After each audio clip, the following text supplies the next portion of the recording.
Electrical Machines Laboratory. So in this video we are going to see how to do Swinburne's test. So Swinburne's test is also called as no load test. So in this we are going to calculate the efficiency of the machine by making it to run as generator as well as motor.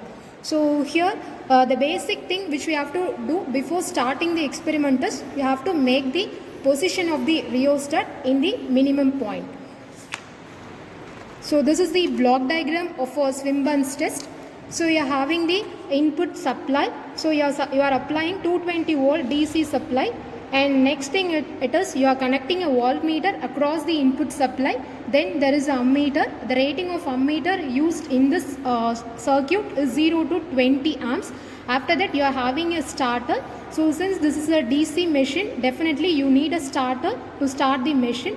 The starter will have three terminals: line terminal, field terminal and armature terminal. So the line terminal is directly connected to the line, and field terminal is connected to the rheostat, and armature terminal is connected to the A1 of the motor. So the field terminal of the motor is connected to the minimum position of the rheostat. So this is the basic connection diagram for doing Swinburne's test. As per the circuit diagram, the connections were given. So before starting, ensure that the field rheostat is in minimum position. Now turn on the supply. So you will see 225 volt in the input phase. So and you will be having a current of 0.2 amps. So now we are going to start the motor.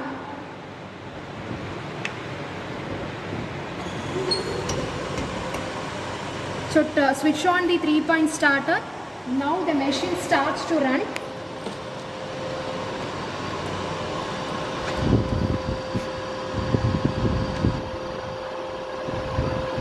So you can see the speed of the machine. It is 1296 RPM. So now we are going to set the speed as 1500 RPM. So for this purpose you need to change the rheostat position.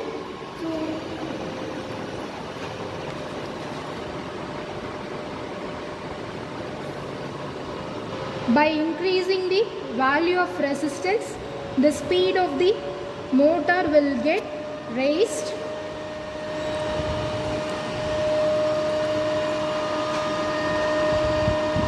Now check for it. We'll have 1530 RPM. So actually the rated speed of the machine is 1500. So you can reduce it. So now you got the maximum or rated speed of the machine, which is 1500. So you can refer the nameplate details for rated power, voltage, current as well as speed. So after setting the speed as 1500 RPM, which is the rated speed, now note down the values of voltage and current. So the voltage value will be 225 volt.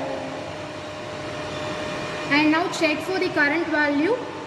So you will have 0.7. Here we are having 0.8 amps. So note down the values of voltage and current.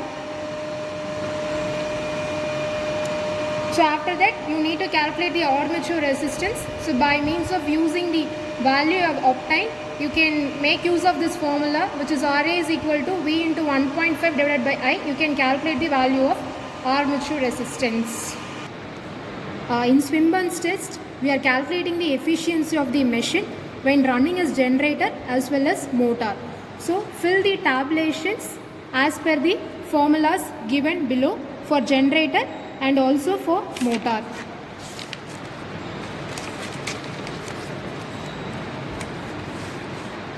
So these are the formulas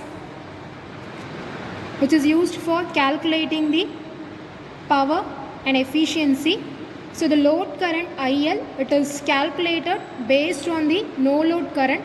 That is, so it is the rated value of no load current. So you can take 15%, 25%, 50 and 75% of the rated current.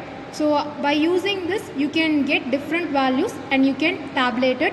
So the armature current when the machine runs this motor will be IL minus IF. So the copper loss, the formula to get the copper loss will be IA square, armature current square into resistance value. So now we are calculating the total losses. The total losses will be copper loss plus constant losses. So next, the formula to calculate the input power will be V into IL, and for calculating the output power will be input power minus losses. And finally, efficiency is calculated by means of using the formula output divided by input power into 100. So these are the formulas to calculate, to be these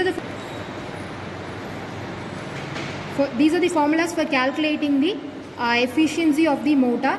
So next, for generator, so the formula for calculating the values of power, copper loss and the total losses will be exactly same as motor, but there is a difference. That is, for armature current will be having IL plus IF, which is IL minus IF in the case of motor. That was the only change.